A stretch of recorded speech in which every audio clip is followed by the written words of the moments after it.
membaur dengan keluarga Sarwenda dan juga dekat dengan anak-anaknya Thalia dan Tania. Sehingga mungkin inilah yang membuat Ruben merasa semakin tersisihkan di acara kala itu.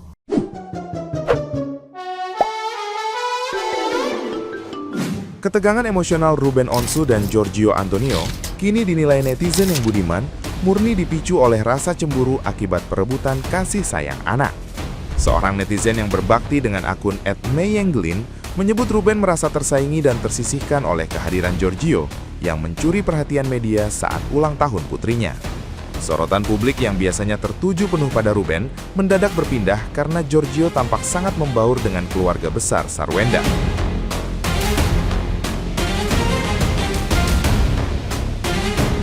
Netizen yang budiman tersebut menilai Ruben belum siap secara psikologis melihat anak-anaknya mulai berbagi cinta dengan sosok pria baru di kehidupan mantan istrinya.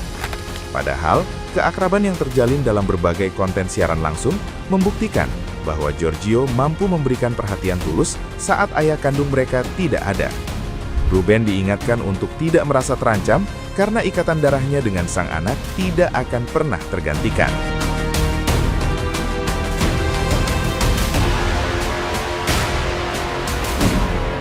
Kalian pasti sudah lihat kan podcastnya Ruben dengan salah satu temannya, yang di situ dia menjelaskan kalau di saat ulang tahun Thalia dan Tania pada tahun lalu 2025, karena Bunda Sarwenda waktu itu sedang berada di luar negeri sehingga acara atau pestanya itu semuanya diurus oleh Ruben.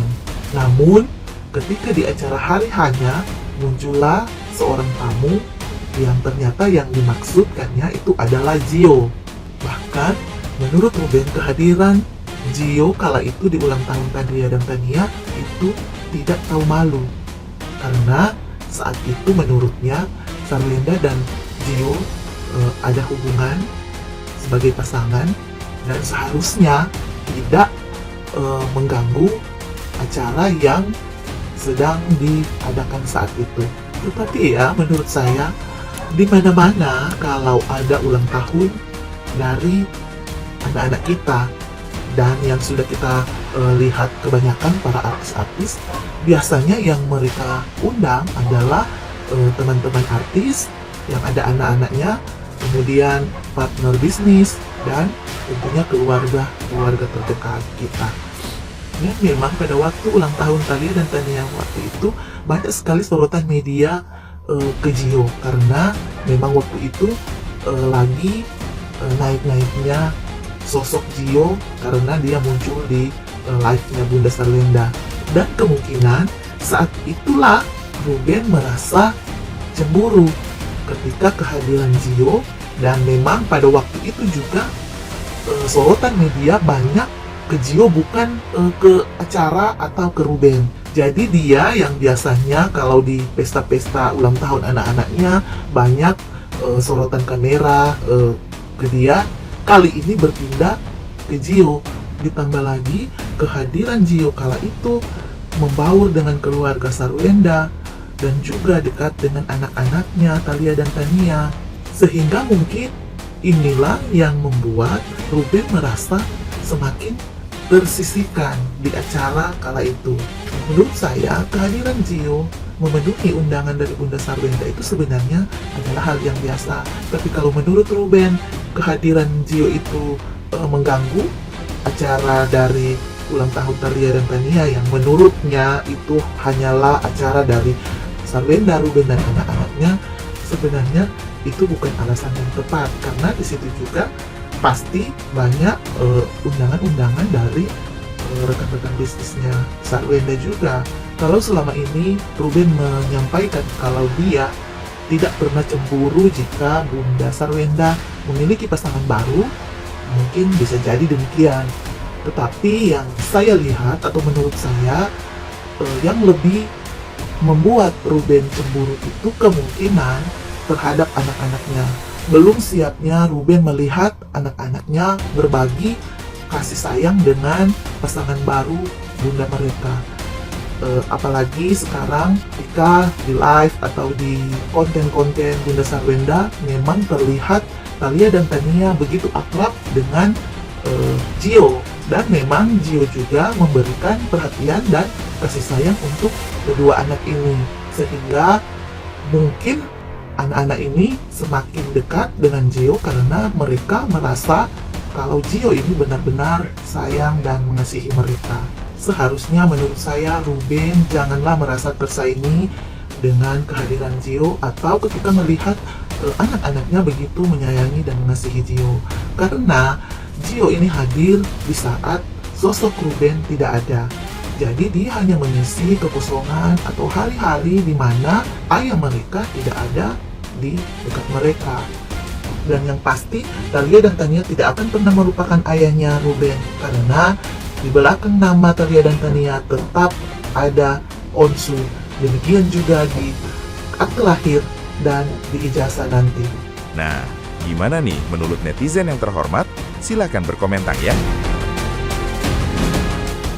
Terima kasih loh, Say. Aku sampai di sini dulu sekarang untuk mencari tahu tentang si Gio kita, si ganteng paripurna ini, si CEO yang lagi ramai banget diperbincangkan ini ya. Bukan karena dia punya kesalahan besar, dia hanya terlalu bersilau, terlalu bersinar. Ternyata dia punya saudara 3 ya, terus dia akur banget ya sama Cici dan juga adiknya itu ya. Udah gitu sama ponakannya ini hubungan mereka semuanya itu hangat. Ya, dia benar datang dari keluarga yang terdidik, yang harmonis. Terus dia juga interaksinya dia sama anaknya Sarwenda itu kan baik banget ya, natural banget. Dia sesayang itu, dia interaksinya sama ponakannya ini bersama dengan ke anaknya Sarwenda itu sama natural, penuh cinta, penuh kasih menurut aku, Say. Terus aku jadi ber-POP dong. Ibaratnya aku yang jadi si RO nih, aku akan ngajak dia ngopi, ajak dia diskusi, terus aku mempertanyakan, bro, aku lihat hubunganmu dengan ibu anak-anak makin dekat ya. Walau bagaimanapun, kalau misalnya suatu saat kalian dijodohkan oleh Tuhan, pastilah ada di antara kita hubungan ya terkait dengan anak-anak. Mari kita menjalin hubungan yang baik mulai sekarang gitu kan. Tapi itu pemikiran kita yang sukanya simple, penuh perdamaian ini. Ada orang yang memang pemikirannya itu ruwet, terus ngajak orang juga ikut ruwet kayak dia.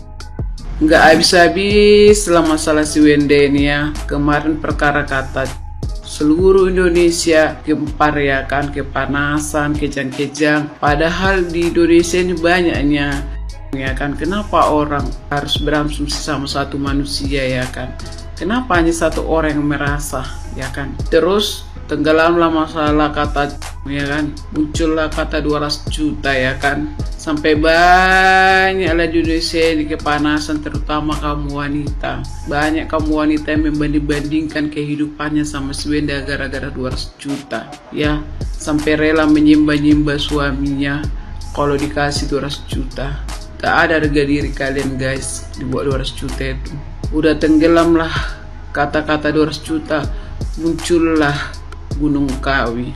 Dan ini yang paling menggemparkan guys seluruh Indonesia. Nggak cuma orang biasa, artis-artis dan influencer pun ikut nimbrung masalah Gunung Kawi dan banyak yang memparodikan ya kan. Ya setelah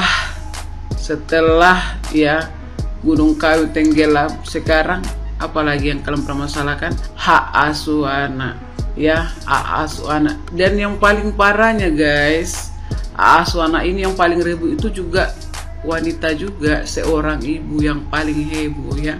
Apa mereka nggak bisa merasakan ya apa yang dirasakan si Wenda ya?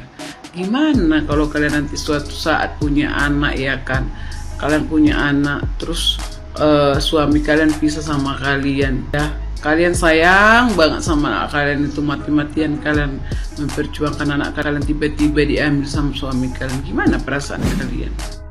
Awal masalah RO sama si S ini sebenarnya ke up sosial media yang si S duluan atau yang pertama ngatain RO ini dan gak butuh uangnya sih.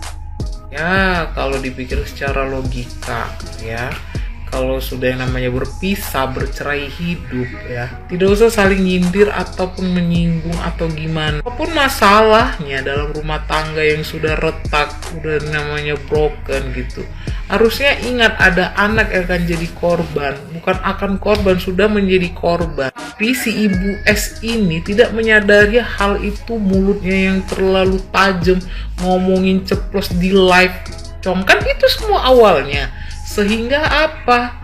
Nah, netizen geram. Seorang artis, public figure, jualan di live, kok gitu ngomongnya gitu. Dan yang awalnya itu kita tahu RO dan S ini tidak punya masalah apa-apa.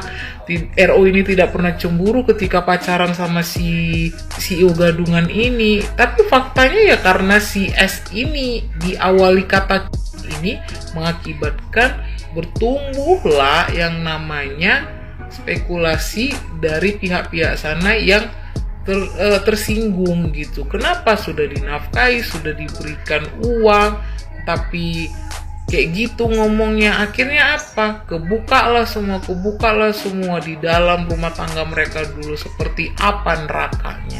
Malah ikut-ikutan itu ikan buntal berawal di situ juga kan. Jadi sebenarnya kalau dibilang siapa salah, siapa yang benar, tidak ada. Tapi kalau dibilang siapa yang membuat kesalahan pada awalnya, ya jelas. Dasarnya adalah 3 kata itu. Kalau tidak ada omongan seperti itu, gue yakin tidak akan sampai ke tahap hak asuh anak. Wajar dong, siapa coba orang tua yang menafkahi anaknya tapi dikatain sama mantannya, cok. Boleh pacaran, tapi jangan menjelekkan. Itu aja. Bener gak sih? Kata gua, lu Ben, udah dulu dah nyari-nyari perhatian kami netizen. Udah dulu kayak mancing-mancing netizen gitu, buat berkata-kata gitu. Kita juga udah tahu watak lu gimana Ben. Udah deh, gua nggak mau ngomong gimana lagi gitu. Gua kayak udah males ngebahas ini gitu. Sedangkan lu nyari-nyari kami gitu buat ngomong-ngomong gitu. Kita semua udah tahu gitu watak lu itu gimana gitu. Lu itu orang baik gitu, bertanggung jawab gitu, pekerja keras gitu. Jadi kita udah nggak bisa ngomong lagi gitu. Lu bagaimana gitu? Maksud gua, lu jangan pertahanin cewek yang nggak ada otak gitu, wanita yang nggak ada otak gitu, nggak punya hati gitu ya. Buang jauh-jauh gitu. Banyak kok di luar sono yang lebih cakep, lebih mantep, lebih bisa menghargain lo gitu Ben. Lu jangan klarifikasi di mana-mana. Kita udah tahu watak lu gimana gitu. Lu orang baik, Ruben. Lu jangan bodoh-bodohin sama Sarwenda, siapa sih namanya itu yang katanya dia ngomongin lo. Dari mana dia? Kalau Ruben nggak mungkin dia ngasilin anak, nggak mungkin dia nikah sama wanita gitu. Gitu lu udah dia gitu ya. Wenda lo, gue kasar banget anjir kalau udah speak up tentang masalah-masalah yang oh udah deh. Pokoknya buat Ruben GWS ya Ben, kita semua netizen berpihak pada Allah gitu, oke? Bye. I love Ruben. Sarwenda, fuck.